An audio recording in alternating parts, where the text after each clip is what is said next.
5G बहू। सुमित्रा जी का बेटा था अमित और बहू का नाम था अमृता। सुमित्रा जी की बहू की बातें सुनकर ऐसा लगता था कि जैसे वो बहुत इंटेलिजेंट है, क्योंकि उससे कभी भी कोई भी सवाल पूछो फट से जवाब दे देती थी। अरे भाई, उसके जवाब से तो गूगल भी पीछे रह जाता था। और इसलिए कम से कम सुमित्रा जी के घर में तो किसी को भी गूगल की जरूरत ही नहीं पड़ती थी। जब भी घर में कोई बात चलती, कोई कुछ भी कहता, तो अमृता फट से कह देती, ये तो मेरे साथ भी हुआ था, मुझे इसके बारे में सब मालूम है। एक दिन सुमित्रा जी अमित और अपनी बहू अमृता के साथ अमित की बुआ जी, फूफा जी यानी कि मुकेश और उर्मिला जी के यहाँ पर मिलने के लिए गए। अरे बहुत अच्छा किया अमित बेटा, इतने दिनों के बाद आए हो तुम। हाँ सुमित्रा भाभी, कभी तो आ जाया करिए अपने बच्चों को लेकर।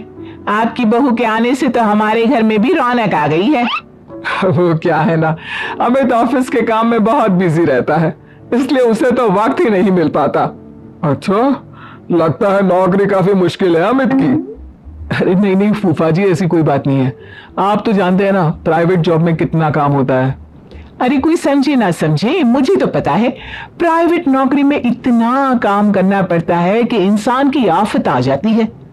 लेकिन बेटा, तुमने तो कभी जॉब की ही नहीं, तुम्हें कैसे पता? अरे जॉब नहीं की तो क्या हुआ मम्मी जी, सब जानती हूँ मैं। सबसे पहले ऑफिस में जाओ, वहां पर अपनी एंट्री डालो, उसके बाद दिन भर सिस्टम पर बैठकर काम करो। चारों तरफ कैमरे लगे होते हैं, आप अपनी नजर इधर की उधर नहीं कर सकते। उसके बाद दिन भर बॉस की चिक चिक सुनो, वो अलग से। यही सब होता है, मुझे ना सब पता है। अरे बहू रानी तो काफी इंटेलिजेंट है, हर बात की खबर है इसको। थोड़ी देर बाद, अब देखिए सुमित्रा भाभी, इतने दिनों के बाद आई हैं आप, खाना खाकर ही जाना, ऐसे तो मैं आपको जाने नहीं दूंगी। वैसे बुआ जी, खाने में क्या बनाया है? वो क्या है ना बेटा, आज तुम्हारी बुआ जी की तबीयत थोड़ी ठीक नहीं थी, इसलिए हमने सोचा कि जब तुम लोग यहाँ आ जाओगे तो बाहर से खाना मंगवा लेंगे और साथ में बैठकर खाएंगे। लेकिन बस प्रॉब्लम इतनी सी है कि मुझे बाहर से खाना ऑर्डर करना नहीं आता। सोचा जब अमित आएगा तो उसी को बोल दूंगी। अरे मुझे आता है ना, मैं कर देती हूँ ऑर्डर। बताइए क्या क्या मंगाना है आपको? इटालियन, कॉन्टिनेंटल, इंडियन, पंजाबी, सब पता है मुझे। क्या बात है बहू, क्या घर में भी खाना रोज बाहर से ऑर्डर करती हो? अरे नहीं नहीं नहीं बुआ जी, ऐसी कोई बात नहीं है, बस मुझे ना सब पता है। कोई बात नहीं अमृता, मैं अपने फोन से ऑर्डर कर देता हूँ। अरे क्या बात है, आजकल ऑनलाइन डिलीवरी पर कोई ऑफर नहीं चल रहा है, वरना काफी पैसे बच जाते। कैसी बात करते हैं अमित, मैं कह रही हूँ ना मुझे सब पता है। मुझे एक बहुत अच्छा ऑनलाइन डिलीवरी वाला मालूम है, जहां पर 50% ऑफ मिल जाएगा। और आज तो वैसे भी फ्राइडे है ना, फ्राइडे को तो उस पर 50-70% ऑफर मिलता ही मिलता है। अरे क्या बात है, इसके बारे में तो मुझे पता ही नहीं था। अरे बेटा, जिस चीज के बारे में किसी को पता नहीं होता, हमारी बहू को पता होता है। एक काम कर, तू उसी को ऑर्डर करने दे। क्या बात है अमृता बेटा, तुम तो बहुत इंटेलिजेंट हो, सब कुछ जानती हो। कुछ दिनों के बाद सुमित्रा जी की कुछ सहेलियां उनसे मिलने के लिए आती हैं। अरे सुमित्रा बहन कैसी हो, बहू कैसी है तुम्हारी? अरे पूछिए मत, बहुत इंटेलिजेंट है मेरी बहू, सब कुछ जानती है। क्या बात है, बहू के आने के बाद तो औरतें दुखी हो जाती हैं, लेकिन तुम तो बहुत खुश लग रही हो। वो क्या है ना, मेरी बहू है ही इतनी अच्छी। अरे तो बुलाओ ना, हमारे साथ बैठेगी, बातें करेंगी तो हमें भी अच्छा लगेगा। सुमित्रा जी अमृता को बाहर बुलाती हैं और उसके बाद सब लोग बातें करने लगते हैं। क्या बताऊं, कुछ दिनों से घुटनों में इतना दर्द हो रहा है कि चला भी नहीं जाता। अब बुढ़ापे में तो ये सब चलता ही रहता है, क्या कर सकते हैं। आंटी जी, आप योगा करिए, योगा और साथ में ना काले तिल खाया करिए, हाँ आपके घुटनों का दर्द भाग जाएगा। लेकिन तुमको ये सब कैसे पता बेटा? अरे मेरे भी घुटनों में दर्द होने लगा था, मैंने योगा किया और काले तिल के साथ गुड़ मिलाकर उनके लड्डू बनाकर खाए, एकदम ठीक हो गए मेरे पैर। अमृता, ये तुम क्या कह रही हो? इतनी कम उम्र में तुम्हारे पैरों में दर्द कैसे हो सकता है? अरे मम्मी जी सच कह रही हूँ, एक बार अगर कोई ये नुस्खा अपना लेना बस मजा आ जाए। ठीक है बेटा, अगर तुम कहती हो तो मैं ये करके देखती हूँ। मुझे सब पता है आंटी जी, ये मेरे साथ हो चुका है, इसीलिए तो बता रही हूँ मैं आपको, ऐसे नहीं बताती किसी को। कुछ दिनों के बाद अमित अमृता को अपने दोस्तों के साथ घूमने के लिए ले जाता है। क्या यार, क्या जिंदगी हो गई है। सारा दिन ऑफिस का काम करते रहो, अपनी हेल्थ पर तो ध्यान ही नहीं दे सकते। अरे क्यों नहीं दे सकते अपनी हेल्थ पर ध्यान? सब दे सकते हैं, इंसान चाहे तो कुछ भी कर सकता है। क्या बात है भाभी, आप इतनी श्योरिटी के साथ कैसे कह सकती हैं? अरे आजकल ना एक से एक एप्लीकेशन है मार्केट में, और जानते उसमें कुछ एक्सरसाइज तो ऐसी बताते हैं जिन्हें आप अपने ऑफिस में बैठे बैठे, मेरा मतलब लैपटॉप पर काम करते करते भी कर सकते हैं। अमृता, ऐसी एक्सरसाइज के बारे में तो मुझे भी नहीं पता था, तुम्हें कैसे मालूम? अरे मुझे सब पता है, हर चीज की खबर रखती हूँ मैं, जानते हैं ना आप। लेकिन ऐसी कौन सी एप्लीकेशन है और ऐसी कौन सी एक्सरसाइज है भाभी? एक मिनट, मैं आपको अपने मोबाइल में दिखाती हूँ। अरे वाकई में भाभी तो सही कह रही है। देखो यार, इसमें कितनी अच्छी एक्सरसाइज दिखाई गई है। अपनी चेयर पर बैठे बैठे एक्सरसाइज भी कर लो, काम भी और हेल्थ भी। वाह भाभी वाह, मजा आ गया। लेकिन अमृता, तुम्हें इस बारे में कैसे पता? अब मेरे साथ जो चीज हो चुकी है उसके बारे में तो मुझे पता होगा ही ना अमित। मतलब तुम कब ऑफिस में काम करने गई जो तुमने ऑफिस करते करते एक्सरसाइज की? मैं जो किचन में काम करती हूँ अमित, घर के काम, वो किसी ऑफिस के काम से काम है क्या? बस मैं भी वो सब करते करते इनमें से कुछ एक्सरसाइज ट्राई कर लेती हूँ, इसीलिए मुझे सब पता है। सही है यार, तुम तो बहुत इंटेलिजेंट हो। कुछ दिनों के बाद, ये क्या है? एक दोस्त ने मेरे साथ एक मजाक किया है, लेकिन समझ में ही नहीं आ रहा। अरे बेटा, तो अमृता से पूछ लेना, उसके पास कोई ना कोई जवाब जरूर होगा। ठीक कहती है मम्मी जी, मैं सब जानती हूँ। लेकिन अमृता, ये थोड़ा मुश्किल है, सोच लो। मेरे लिए कुछ भी मुश्किल नहीं, दुनिया की कोई भी पहेली हो मैं चुटकी में सॉल्व कर लेती हूँ। अच्छा ठीक है, देखो मेरे दोस्त ने मुझे एक खाली पेपर दिया है और कहा है कि इस पर उसने मेरे लिए कुछ मैसेज लिखा है। अब एक बात बताओ यार, खाली पेपर पर, I mean, जिस पर कुछ भी नहीं लिखा हुआ, उसे मैं कैसे पढ़कर बताऊं? अरे बस इतनी सी बात, इसे तो मैं चुटकियों में सॉल्व कर दूंगी अमित। लेकिन कैसे बहू? इस पेपर पर तो वाकई में कुछ नहीं लिखा हुआ, एकदम खाली पेपर है, कैसे, क्या पढ़ोगी तुम? अमित, एक छोटा सा काम करो, जल्दी से एक मोमबत्ती लेकर आओ। अरे बहू, पेपर में आग लगाने का इरादा है क्या? नहीं मम्मी जी, इस पेपर पर अमित के दोस्त का लिखा हुआ मैसेज पढ़ने का इरादा है। अमित कैंडल लेकर आता है।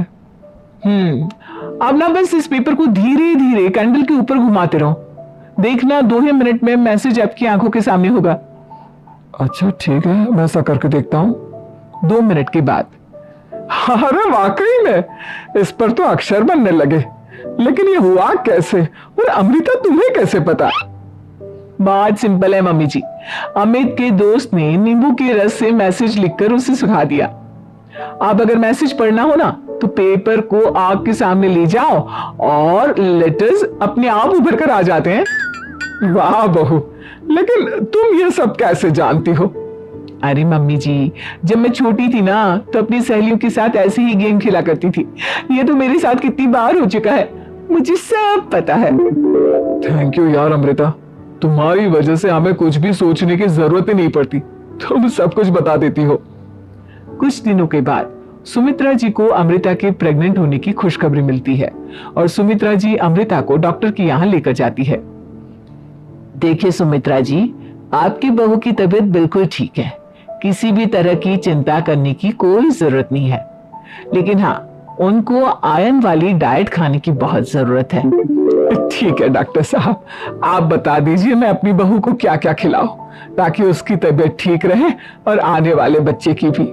अरे मम्मी जी, इसमें डॉक्टर से पूछने की क्या जरूरत है, किशमिश है, अनार है, पालक है, ये सब खाना चाहिए, आयरन का लेवल बिल्कुल बराबर रहता है। अरे वाह, आपकी बहू तो सब कुछ पहले से ही जानती है। ये तो बहुत अच्छी बात है। देखो, आयरन के साथ तुम्हें कैल्शियम भी खाना होगा। जानती हूं मैं, अगर आयरन की खाली सप्लीमेंट लेते हैं और कैल्शियम नहीं लेते तो बॉडी उसे अच्छे से एब्जॉर्ब नहीं कर पाती। सब पता है मुझे। बहू ये भी मालूम है? हाँ मम्मी जी, आप तो जानती है ना, मुझे सब पता है। आपकी बहू की बातें सुनकर अच्छा लग रहा है। मुझे ऐसी बहुत कम लड़कियां मिलती हैं जिन्हें इतनी नॉलेज होती है, सारे सवालों के जवाब देती है।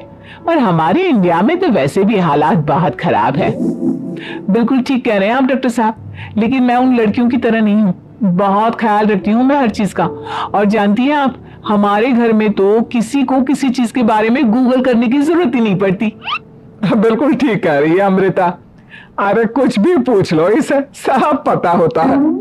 अरे वाह, तुम तो बड़ी कमाल की लड़की हो। चलो, ये तो बहुत अच्छी बात है, लेकिन फिर भी डॉक्टर की सलाह पर पूरा ध्यान देना चाहिए। वैसे क्या चाहिए तुम्हें, बेटा या बेटी?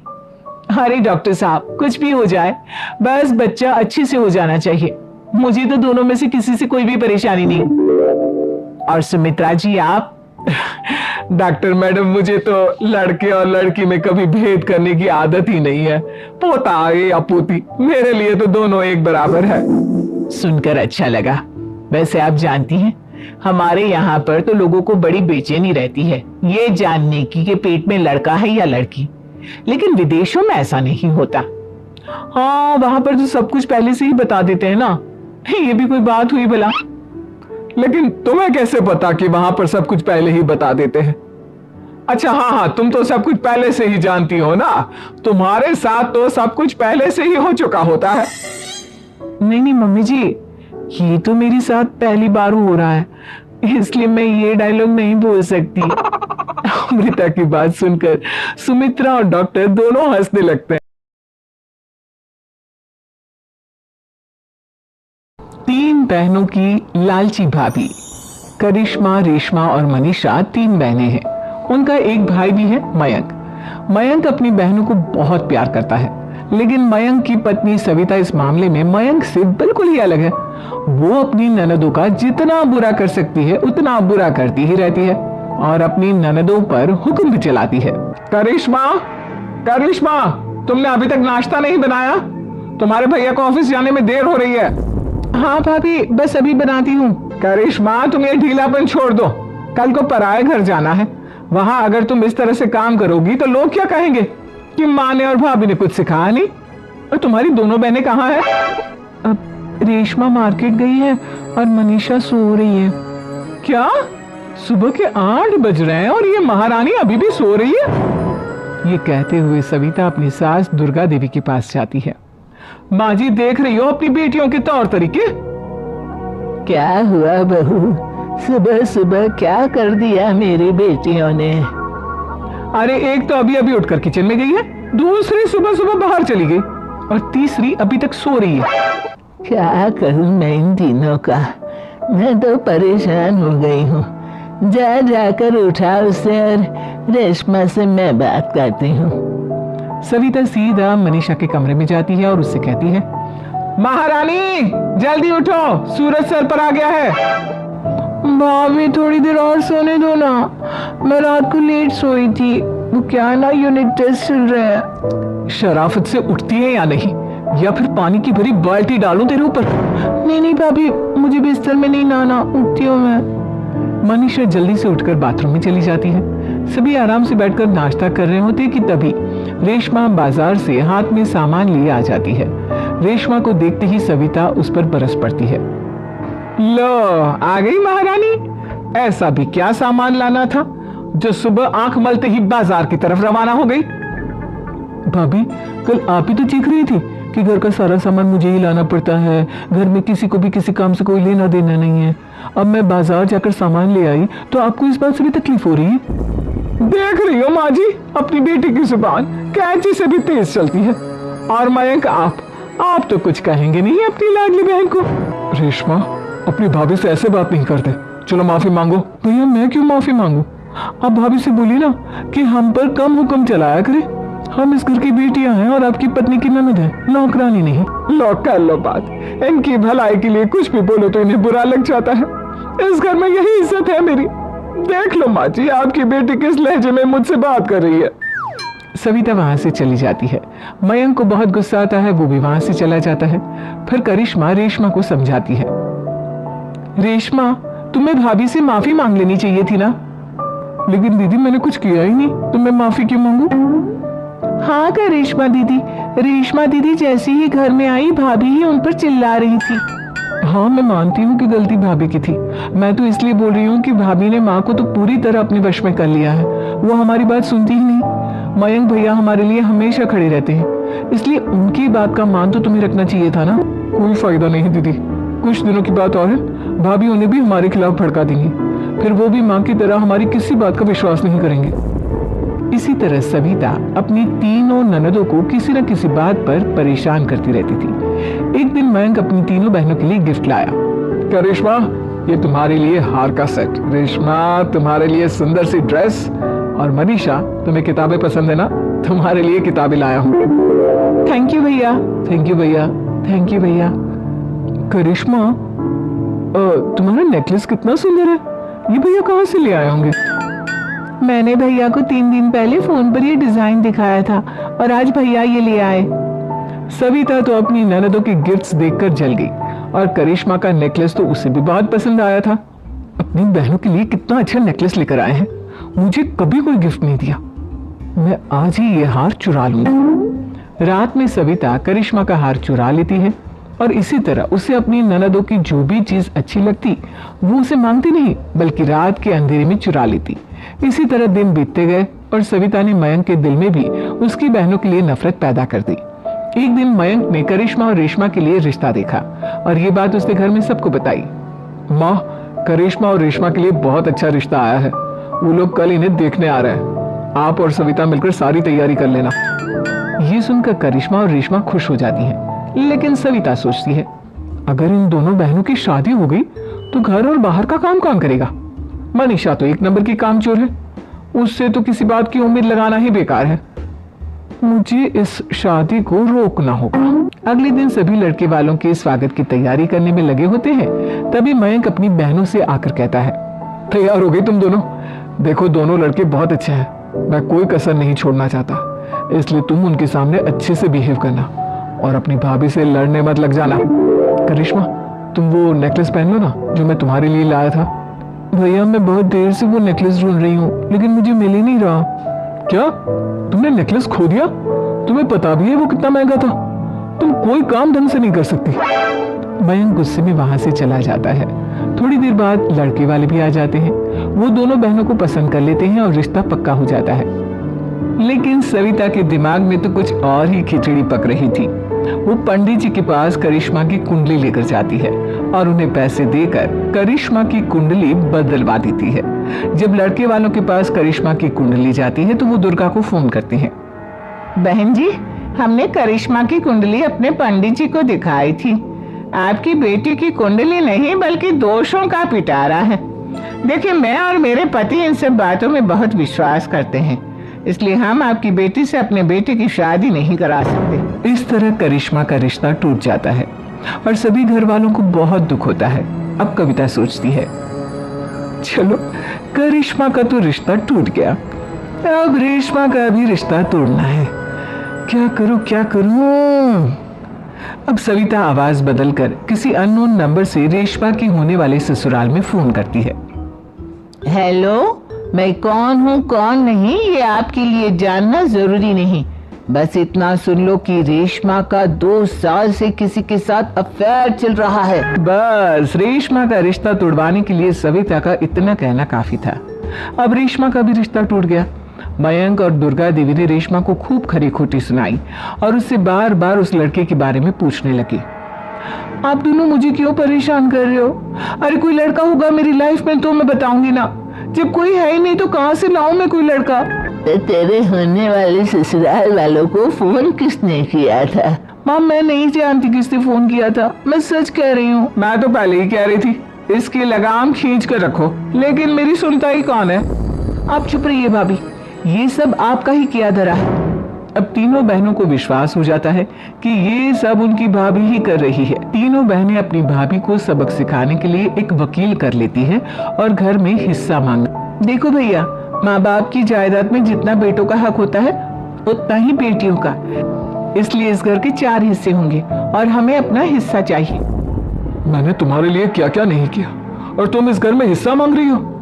भैया, आप और माँ हम बहनों की कोई बात नहीं सुनते हो और भाभी हमारी शादी नहीं होने देगी क्योंकि उन्हें लगता है कि आप हमारी शादी में ज्यादा पैसा लगाओगे और उन्हें हम जैसी फ्री की नौकरानी कहाँ मिलेगी। तो हम भाभी के साथ तो रह नहीं सकते। हम बहनों को अपना हिस्सा चाहिए।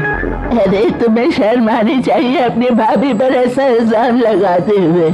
वो तुम्हारे बारे में कितना सोचती है। हाँ माँ, भाभी हमारे बारे में बहुत सोचती है। दिन रात बस यही सोचती रहती है कि किस तरह से अपनी तीनों ननदों को परेशान करूं और कभी मुझे पढ़ने भी नहीं देती। दोनों बहनों का रिश्ता भी तो इन्होंने ही तोड़वाया है और रात में हमारे कमरे में आकर हमारी चीजें भी चुराती हैं। इसी तरह सविता की तीनों ननदें अपनी बात पर अड़ी रही। अब कोर्ट में तारीख भी शुरू हो गई। जब सविता को लगा कि उसकी तीनों ननद इतनी आसानी से नहीं मानने वाली, तो उसने अपने पति और सास को सारी सच्चाई बता दी और अपनी तीनों ननद से माफी मांगी। मयंक और दुर्गा को भी अपनी गलती का एहसास हो गया। अब सविता खुद करिश्मा